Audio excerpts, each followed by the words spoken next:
Hey guys, this is the project I had today. I replaced 14 outlets for a house. The house was built in 2000, and the house is around 24, 25 years old, and customer was complaining about not having power in the two bedrooms, and one of the outlets was smoking. So I went there and this is what I did. So I replaced all those 14 total of 14 outlets, and they all of them are backstabbed, as you see.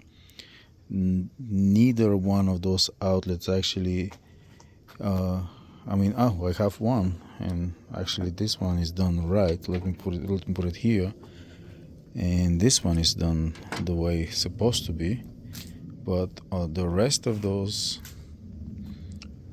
are backstabbed, and those two actually they were in the bathroom on a GFI on a 20 amp circuit, so with the wire here is 12 gauge, but all of those here are backstabbed.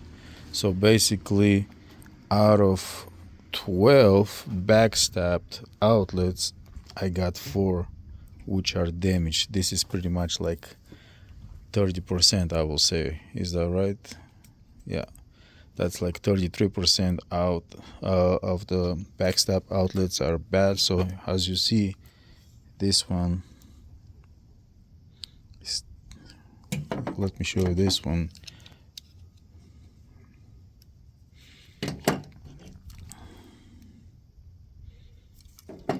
And this is the way it looks in the front. This one actually was started coming apart, is splitting. So